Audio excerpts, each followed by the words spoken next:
Hey everyone, welcome to Adventures in Everyday Cooking, where every day can be an adventure in your kitchen. My name is Heather, and today we're tackling soups again. Now, I've done several soups in the past. In fact, you can check out that playlist right up there. But today's soup is one of those ones that people just love to eat, but never actually make at home. And I wondered why. The real reason why is because I thought it was really hard to make when no, you guys, this is so easy. It's almost a get it together and go. And it is one of the most delicious soups you will ever eat if you like clam chowder. Yes, we're doing clam chowder, and I'm gonna show you just how easy it is to make this at home and make it freaking delicious. You ready for this? Let's go. All right, the first thing we want to do is get our bacon rendering. Now I have already pre-sliced my bacon into crumbles so that when it cooks, it's already crumbled and I don't have to worry about it later. I love that little hack in my kitchen because then I've just saved myself a ton of time later on. So let's go ahead and get this started. And I'm just gonna dump all of my pre-sliced bacon right in and get it rendering. And we're gonna want to render this until it is crisp. Bacon's nearly there. Okay, let's talk about potatoes. This recipe obviously calls for potatoes. The original recipe that I followed years ago said to do raw potatoes diced in your pan and then you cook until that was too much fuss for me. Instead, I buy pre-cooked canned potatoes. Does not change the flavor. If they're already cooked for you, you just shaved off 15 minutes of your time. That's amazing. That's what makes it a get it together and go, and it is so good. Just wait, it's so good. And then some of the other ingredients we're gonna need, obviously, are clams in their juices and extra clam juice. Now, it's kind of weird, clam juice going into clam chowder, right? I mean, not really. However, finding this was a little bit more difficult than I thought it would be. Some stores had the clam juice next to the clams, which was great because it was easy for me to find. Some stores only carried the clams. Some stores only carried the clam juice. Or maybe I was looking in the wrong spots. So definitely ask your grocer when you get there, if you can't find the clam juice, where you would find it. Because one of the stores had it back with the fresh seafood, where the other store had it with the canned clams. So it just depends on your grocery store where you're gonna find it. But most grocery stores carry it. You just might have to go on a treasure hunt to find it, if you know what I mean.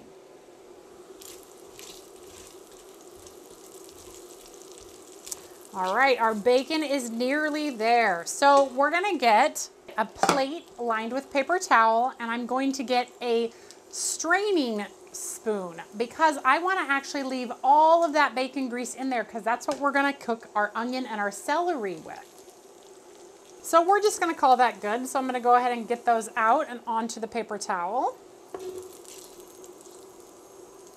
All right, there we go. Now we're going to add our onion and our celery. And we are going to saute those just until they are soft.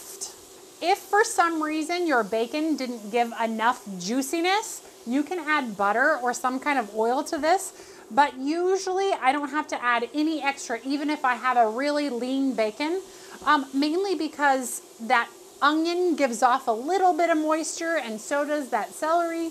So usually I don't have to add any, but always keep that in mind. If it's looking real dry, you may have had just a leaner bacon. You might want to add just a little bit more fat. And this onion is bringing that fond off of the bottom of the pan, and that fond is flavor, so it's real nice. See it all coming up off the bottom there? Beautiful. That brings that, once we get the broth in there, it'll bring that broth to another level. So definitely do it all in the same pan. All right, while that is going about its business, we are gonna use one of the bowls that we already have dirty to mix up our flour. So what I'm going to do is I'm just gonna put a little bit of milk in here, and then I'm gonna slowly add my flour to this milk and mix it up in like a roux type of an idea, because this will be our thickener for our broth in just a little while. Be sure to make a mess with your flour like I do, because otherwise, are you really making soup? And you definitely want to mix it until there are no lumps left. Otherwise, the lumps will go into your broth, and then you'll have a little bit of a lumpy clam chowder, which, you know, it's already going to be a little lumpy because it's clam chowder, but you don't want that kind of lumpy. All right, and once you see those onions start to take on a little bit of color, it's now time to move on to the next stage. Let's go ahead and add our garlic, and we're just going to saute for about 30 seconds. All right, next we're going to add our cooked potatoes. Now, there are recipes that have you cook your potatoes in this broth in just a few minutes. However, I have found that there's no need for that. If you buy the already cooked potatoes or you pre-cook your potatoes, you can now get the same flavor in half the time. It's brilliant. Okay, 1 cup of water going in, 3 teaspoons of chicken bouillon, thyme and white pepper, and now our whole bottle of clam juice. This is 8 ounces of clam juice. Oh, and make sure you shake well, because there's clam bits at the bottom. All right, let's get that stirred well. All right, we just want to bring that to just a very light boil, and then we're going to add everything else. And it doesn't take long, maybe 2 minutes for it to all come up. All right, you see those bubbles just starting to come up? That's the perfect time to add our flour and half mixture. So we're just going to get that all into the pan. And we are going to give that a good stir. Now we're going to bring it to boil for 1 to 2 minutes. That's all. And then we're going to add everything else in. All right, we're coming up to the boil. And we do want to make sure we stir occasionally so that nothing sticks to the bottom.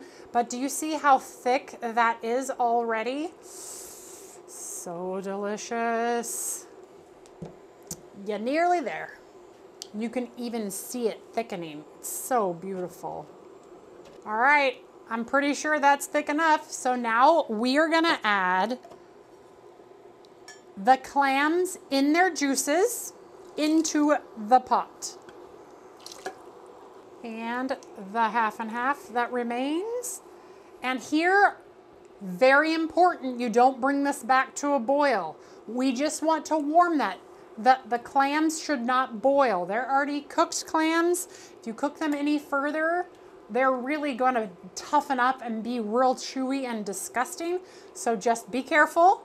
You're just warming up that last bit of soup before you're going to taste it. So I'm going to check the temperature of my soup.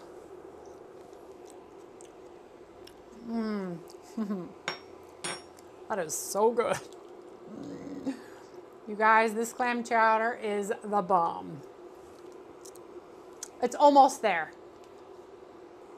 Okay, I'm pretty sure that it is done. And now I have some pretty banging clam chowder. So let's dish this out and see this beautiful clam chowder. Look at that. Woohoo! Do you see that beautiful clam chowder? It is so good. Right now, you top it off with a little bit of that crispy bacon, and you say, dinner is served.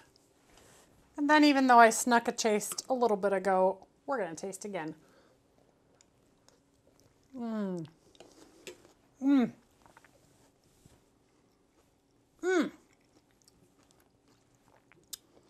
Everything about this soup screams fall and screams delicious. It is probably one of the best clam chowders I've ever eaten, And I mean, I know I'm close to San Francisco, just about 2 hours away, but this might even rival some of them. I know that's probably sacrilegious. I'm sorry. I'm sorry.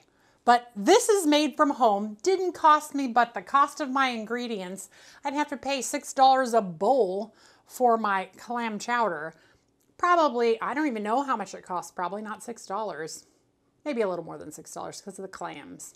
So probably this whole pot was like $10, $12 max. And it is so, so good. Mmm.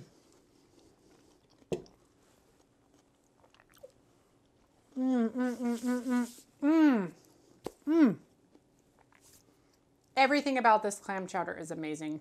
I have no... The only thing that maybe you could add to it is a little bit of hot chili flakes, but that's just because our family likes hot stuff. Well, not me so much, but a few hot chili flakes just to give it a little extra punch. Other than that, this will rival those Pier 39 people. Sorry, Pier 39. Love ya. I'll be back to buy you clam chowder, but in the meantime, I'm making my own at home. So fun. So what do you think, you guys? Are you gonna make this recipe and wow your family and be like, oh yeah, I just hopped over to San Francisco for a few days, picked up some clam chowder and brought it back? You could pass. It could pass as that clam chowder. Seriously, it's that good. Serve it with a little bit of a San Francisco sourdough. You're golden. You could fool anyone. I fool myself. Like, did I make this? You saw me make this. I made this. All right, you guys. Well, if you enjoyed that video, give it a like, share it with your friends, and subscribe to my channel. I do videos several times a week, and I'm always looking for the next adventure. So if you have one for me, leave it in the comments below, and I will see if that's what's on the agenda next. Right now, we're doing pumpkin everything, so look forward to another pumpkin video coming soon. Otherwise, we'll see you on the next adventure after I finish all the clam chowder.